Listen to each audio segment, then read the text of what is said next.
Good morning. My name is Dr. Boyce Watkins. Welcome to the Black Financial Channel.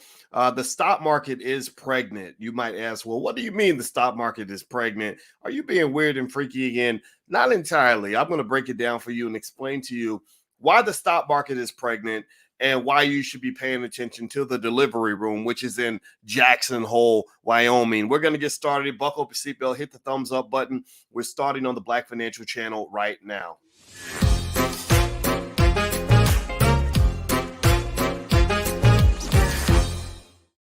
Good morning, good morning, good morning. Welcome to the Black Financial Channel. That's theblackfinancialchannel.com. My name is Dr. Boyce Watkins. I am your friendly neighborhood finance professor. At the Black Financial Channel, we believe in Black wealth and Black economics, and we talk about it all day, every day, sometimes as much as 10 times a day, because we are obsessed with closing the racial wealth gap and actually putting the wealth gap in our favor, because we believe in the B1 philosophy. B1 means that you are Black first. That means you don't have to be Black to be here. We don't hate anybody, but if you're in this space, then you better be in my face talking about Black people and Black wealth and Black economic power. Also, B1 means that by the year 2070, our children, B1 children, are going to lead the world when it comes to economics, wealth building. They're going to build trillion-dollar companies based on what we're teaching them right now.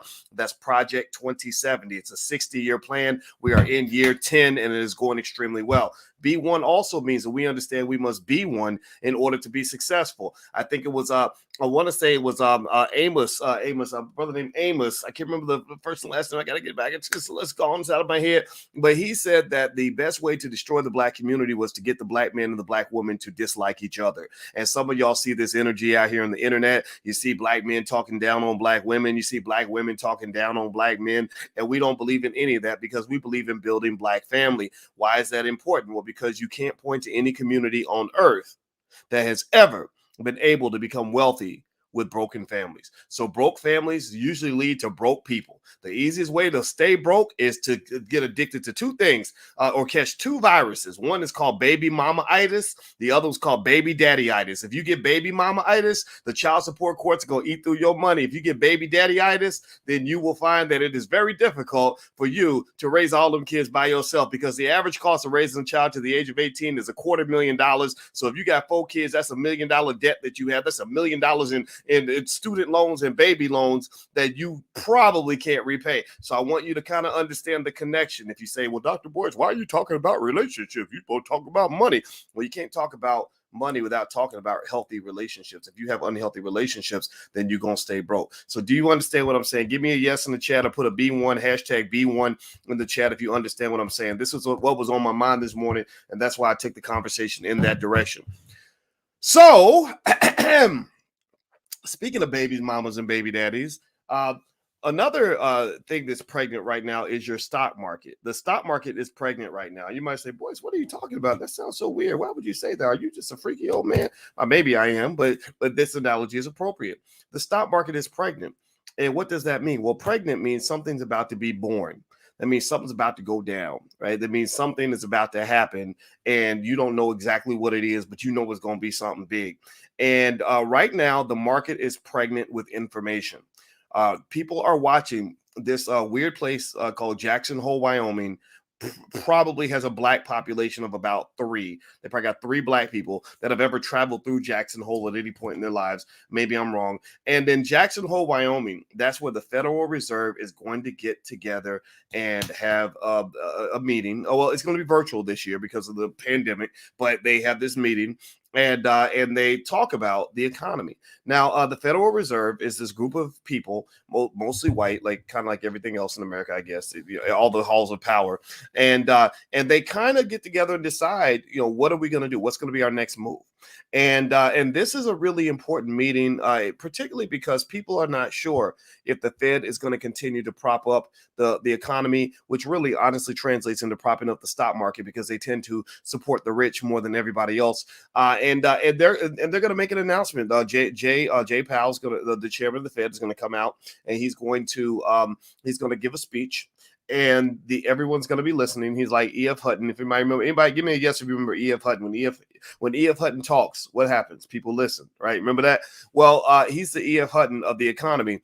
and people are going to be hanging on every word to see when he's going to start tapering. Tapering meaning stop supporting the economy so much. They've been supporting the economy, propping it up since the start of the pandemic back in March of 2020, when you had that big market crash and the economy was going south and everybody was told to stay home. They started pumping money into the economy the same way you pump blood into somebody's body after Pookie got shot and got dragged to the hospital. They say, we need a blood transfusion. They start pumping blood into Pookie. Well, there's a point where, and please, keep your kids out the street, because we got too many Pookies out here, and I want to see more people successful. And at the end of the day, the Fed is that people are questioning whether or not the Fed needs to continue to keep pumping blood into Pookie.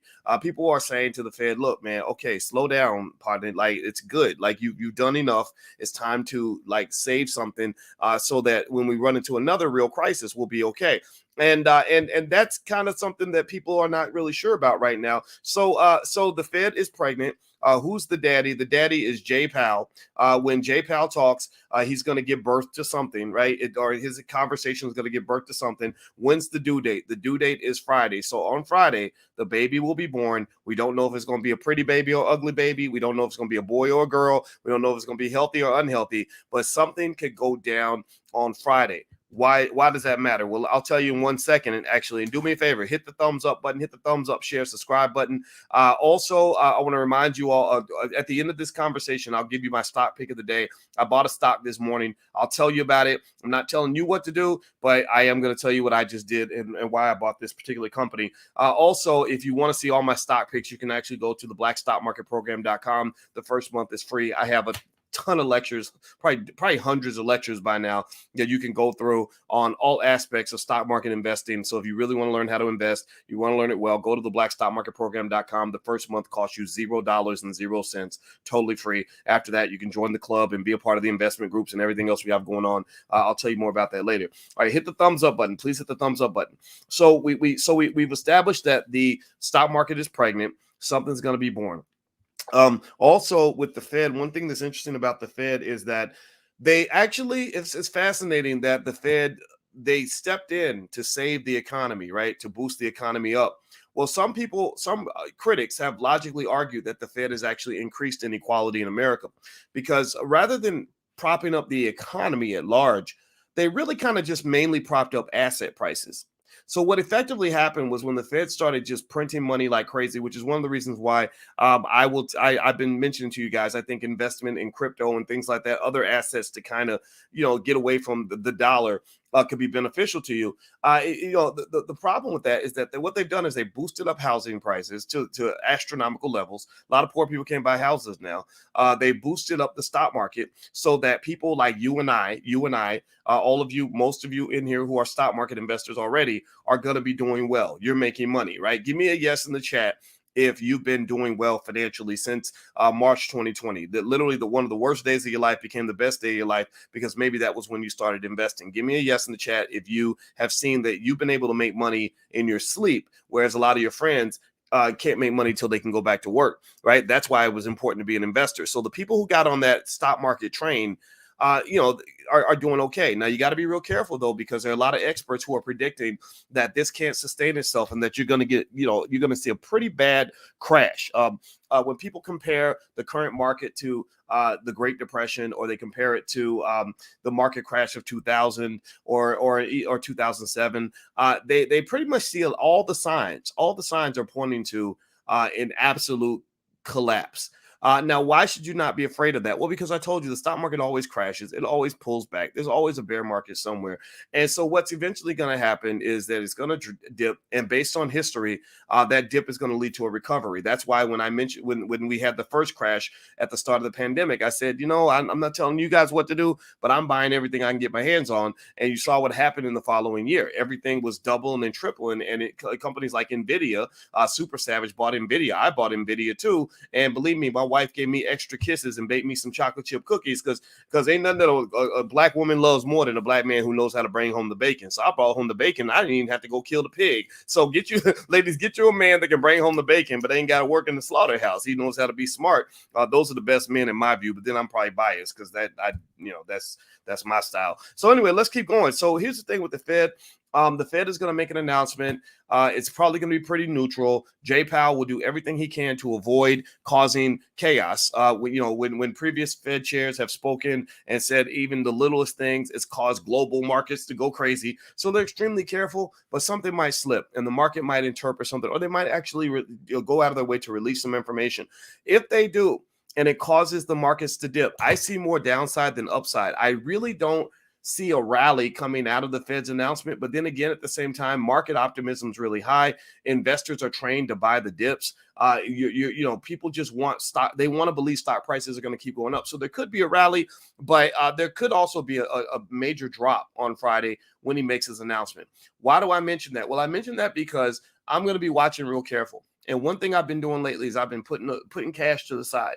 I get my income. You take your income, you invest your income, right? So I get my income and I say, I could go buy these stocks out here that I like, but I think I'm gonna hold back just a little bit because I think some of these stocks might go on sale. And so in fact, actually, if you want to know the stock that I bought this morning, there's a company called 1-800-Flowers. 1-800-Flowers had a little bit of a dip. I think they got a bad earnings surprise or something like that, but that's a good company. The analysts all love it. And I said, this is my opportunity. I'm going to go ahead and buy this stock. Now, I got lucky, I guess. I don't know. I mean, because you can't really judge what happens in one day.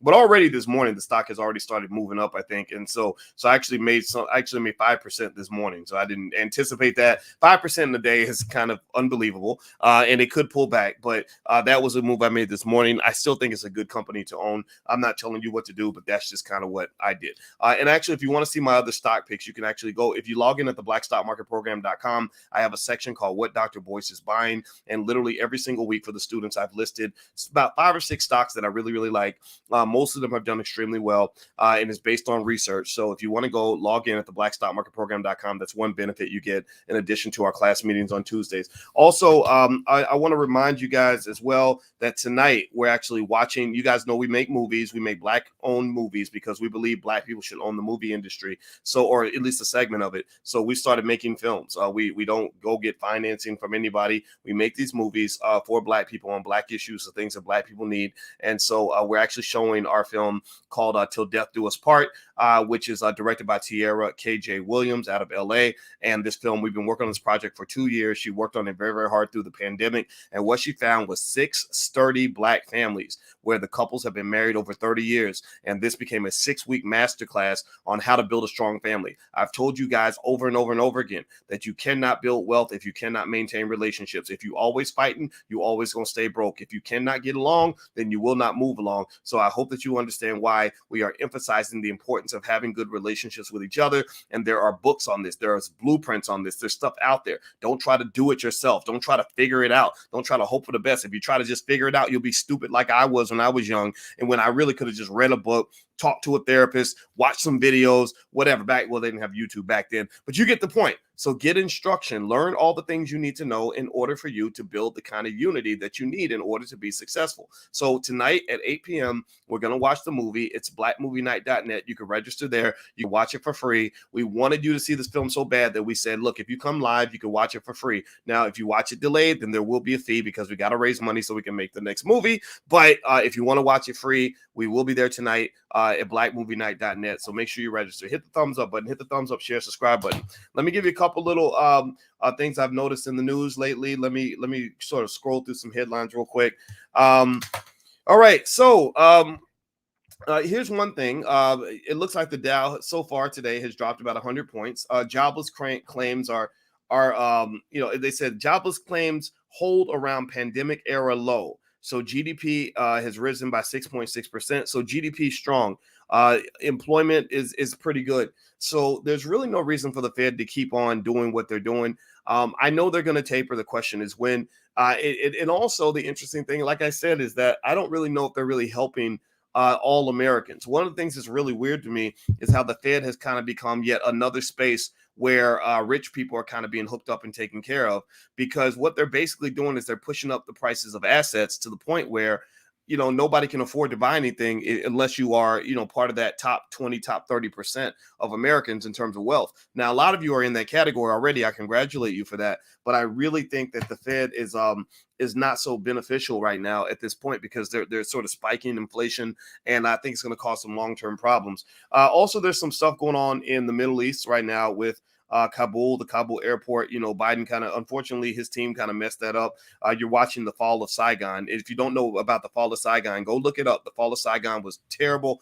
There's videos about it, and basically a lot of people got killed because we decided, again, like we did in Afghanistan, that we were going to back something for a while, and then when we weren't interested in it anymore, we decided to move on. They do that to the Black community too. They'll have something where you like the way they come into your community during election season, and they're like, "Hey, we love Black people. We really need your help. We really want rock the vote. Come on, souls to the polls. Get your booty to the polls." And then after the election's over, they're like, "Oh, okay, thank you. We're done playing with our toy. Now we're going to throw it in the trash." And next thing you know, nobody can get Biden on the phone.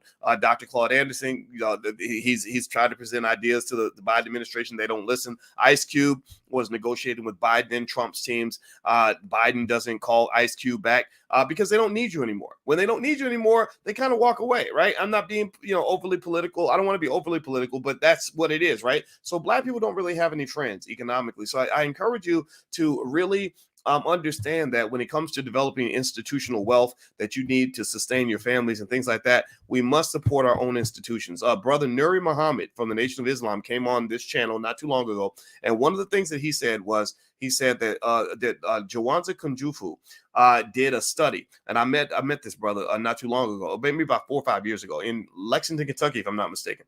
And Jawanza Kunjufu said that 25 years ago, the number one influences of Black boys was school, church, and home. Those are the top three influences of Black boys. He said 30 years later, the top influences for Black boys are their peers, social media, and music, like what the lyrics they're hearing in hip hop music, right? So what I said, the way I remember that is, I said, if you take SCH, school, church, and home, those three words, that's the first three letters of the word scholar, right? So 30 years ago, we were producing scholars because the schools were doing it, the church was doing it, the home was doing it. And most of these were Black led, particularly before integration, before civil rights and all this other stuff, right? Well, now you've got peers, music, and social media, right? So that's the acronym for that is PMS. So you went from producing Black boys who were going to become scholars to little Black boys in the streets out here PMSing. So you got a bunch of boys out here PMSing, don't know how to stand up for nothing, too ignorant to figure anything out, ain't never read a book, don't know nothing about nothing. Half of them, not all of them, but some of them can't read a grade level, who are being propped up as the leaders of your community. Many of them become professional rappers because the best way to become a rapper and to get funding from some of these big corporations is to be as ignorant and as self-destructive and as toxic as you can possibly be. Just go ask Lil Nas X. That's how he got to be who he is right now. So what I'm saying to you is that you have a lot of things stacked against you. So it's very important that we start thinking in terms of systems and institutional wealth, right? Institutions means this, right? Your first and most important institution that you have is your family. So your family is an institution. You are a corporation. Every family, every Black family should have a family business. This is one of the things we're going to cover at the All Black National Convention. Let me just tell you all this. I spoke last night with the father of Victory Boyd. How many of y'all know? Give me a yes or no if you know Victory Boyd or Infinity Song. Give me a yes or no if you know Victory Boyd. Victory Boyd, let me tell you about Victory Boyd. I'm very proud of her because she was an artist that we really helped discover. We helped put her on by putting her out there. And because I heard her voice, she sings like an angel. Well, Victory Boyd is such a great singer that she sang for Jay-Z, and he signed her at Rock Nation like that. Right? Just like that. Now Victory's everywhere. Victory's super famous. Her family's famous. They're doing extremely well. Go look them up. Go Google them. And then there's a reason why I'm bringing this point up. So anyway, so Victory Boyd, in fact, she's singing the national anthem. Check this out, y'all. Pay attention. She's singing the national anthem at the NFL opener this year. Like the NFL, the biggest game of the year that millions of people are going to be watching. Victory's going to be singing the national anthem. So clap it up for this beautiful Black woman and the amazing thing she's doing. Well, her family's B1. Her family's B1. And let me explain what I talked to Victory's father last night, father to father. He built a strong Black family. Him and his children, all his children performed together. They're on the road together. They built this great family business. And I said, you and I, let's do something together. So here's what's going on. So at the All Black National Convention in Orlando, Florida, on the last weekend of October, I'm going to do a lecture on my new book, which is called The 10 Commandments of Black Economic Power. And I told John about it, John the father. I said, John the father, it almost sounds biblical, right? But John, Victory's father, I said, hey, this is my book, and it's built around the idea of building strong family businesses. And I said, your family is a prototype of that. You got all your children on code, you homeschooled them, they all love each other, they support each other, and you're succeeding together in a way that is that's detached from all the nonsense that exists in mainstream media. And he said that at the convention, one thing he wanted to do was literally do a training on how to build a family like that, right? Like literally like the blueprint on strong Black fatherhood. Why is that critical? Why is that epic? That is epic to me because that's what you need. You need more of these James Evans Jr. type dads in the families that are holding it down. You need your strong men in the community, the kinds of men that like the Richard Williams who created Venus and Serena, or like Tiger Woods' dad, Earl Woods, and how he made his son the greatest golfer in the history of all mankind. Or not so much a Joe Jackson, right? Joe Jackson's a great man, but he wasn't perfect, right? So these men are not perfect. None of them are perfect. Nobody's perfect, right? None of us are perfect, but there's something about masculine leadership that was lost. That's why your boys are out here PMSing, because the daddy ain't there. PMS, what does that stand for? It stands for the greatest influence of Black boys, according to Jawanza Kunjufu. Brother Nuri Muhammad shared this. Their peers, the music, and social media. PMS. So you got your boys out here PMSing because they don't have masculine leadership, right? You got your girls out here doing all kinds of crazy stuff, getting into all kinds of weird situations, right? Why would a little girl be chasing down at R. Kelly or trying to go live with him? Well, I bet you it has something to do with the role that the daddy took in that situation, because my daughters are not they're not staying at R. Kelly's house in Trump Tower. Not gonna happen. Not gonna happen. Somebody gonna get hurt before that is allowed to happen. Right. Well, so that's one of the things we're going to focus on, the All Black National Convention, allblacknationalconvention.com, so we can get your early bird tickets, super early bird. The super early bird discount ends this week. So this is where you can get the tickets, the absolute cheapest. The lowest tier is $99 for a whole weekend convention for $99. Go check other conventions. The tickets are not at that price. We want to make it accessible to anybody that wants to come. And in fact, we're even discounting that price. So feel free to go to allblacknationalconvention.com. Also, if you want to get a discount on your hotel, the hotel rooms, we have a few hotel rooms at a super duper discount. You can go to abnchotel.com. We made a deal with the hotel to get the price reduced. So that's what this conference is all about. It's about building Black institutions. It's about building Black families. It's about sort of rethinking, just really dismantling and rethinking the appropriate solutions for Black people without those solutions being constrained by pre-existing ideologies, right? We are trying to solve these problems without being hindered in any way by all these other ideas out here that haven't worked, right? So we're not going, we're not, don't get me wrong, we're not uninviting anyone, but this is not a showcase of civil rights superstars who are going to tell you which candidate to go vote for. That's another conference. That's maybe the NAACP convention or something like that, right? This is not a gathering where we're going to teach you how to go get jobs working for white people. So you won't see JP Morgan and McDonald's hiring at the convention, because we figured out that jobs are not the solution. We're not going to have a bunch of your favorite rappers at the convention. We're not going to have Rick Ross and whoever, 2 Chainz or whatever. No disrespect to those guys. Maybe they're learning, they're doing better. But those are the individuals, in my view, who should be the students, not the teachers, right? We're going to actually have people there who get it, who really understand what it means to build a community from the ground up, who are committed to that, who are committed to making the sacrifice necessary to make that happen.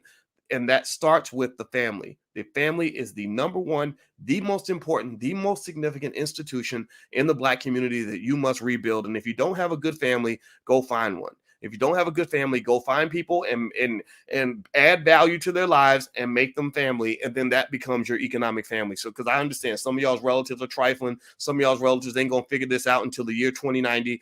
I get that. Right. So if you don't have good relatives, go find other good relatives. And at the convention, that's our goal, is to help you find the relatives that you're looking for. Who's your soul sister? Who's your soul brother? I want you to find who's your soulmate. I want you to find those people. That's why we're doing things like speed dating, speed networking, investment clubs, doing everything we can to bring you together. Okay. So allblacknationalconvention.com is where you can go to find out more.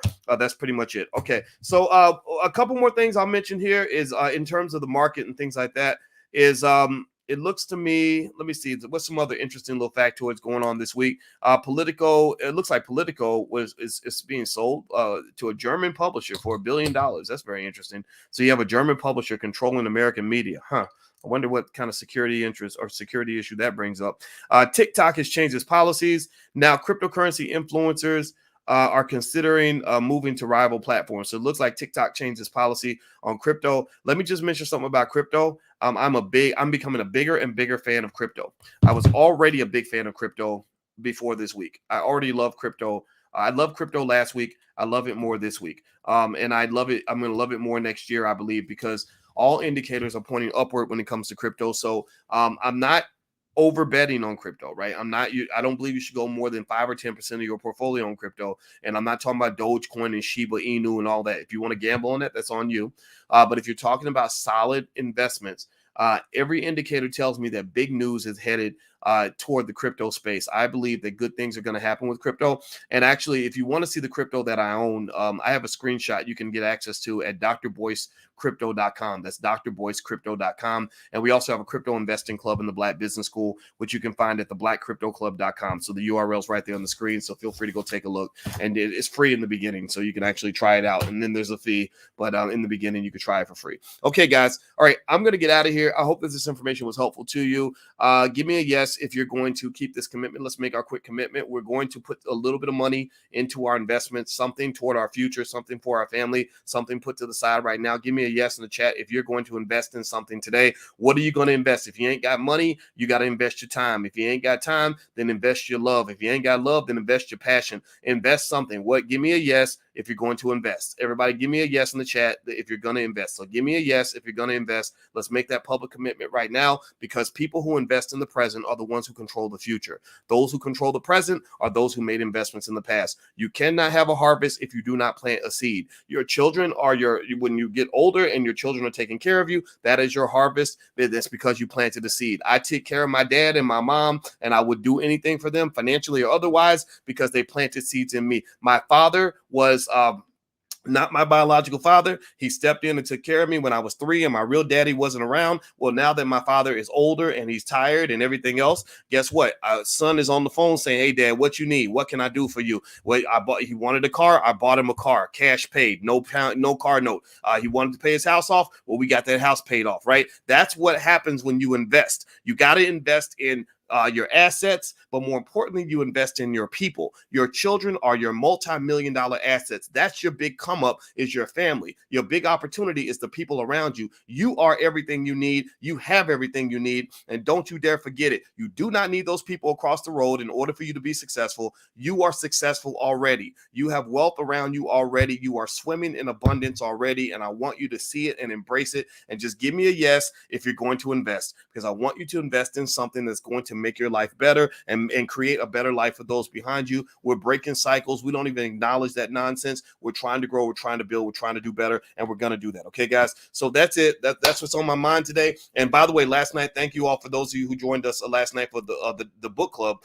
Dr. Claude Anderson actually came in. And I really appreciate the fact that he came in. In case you don't know, in the Dr. Boyce book club, every Wednesday night, we're reading Black Labor, White Wealth by Dr. Claude Anderson. After we finish Black Labor, White Wealth, we're going to move over to Powernomics. And then after we finish Powernomics, we're going to read the Black History Reader. We're going to go through all his books with a fine-tooth comb. I think we're on page 60 or something like that. And if you want to join the book club, it's free if you come live, and you can get access to my life class for free as well. Go to blackkeystogreatness.com. That's the URL on the screen. I know I gave you a lot of URLs, and I just try to pour tons of information towards you.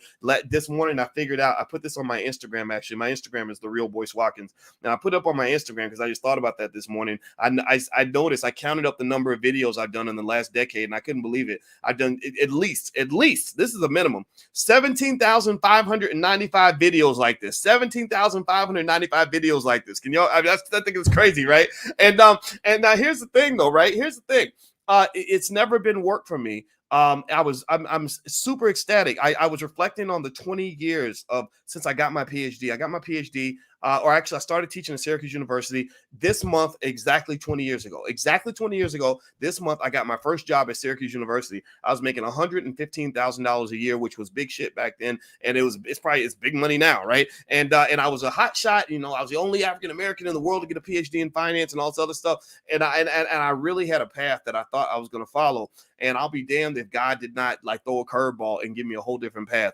And I'm gonna tell you what, as I started to reflect and really thinking about things and questioning everything, I realized that this is not my path.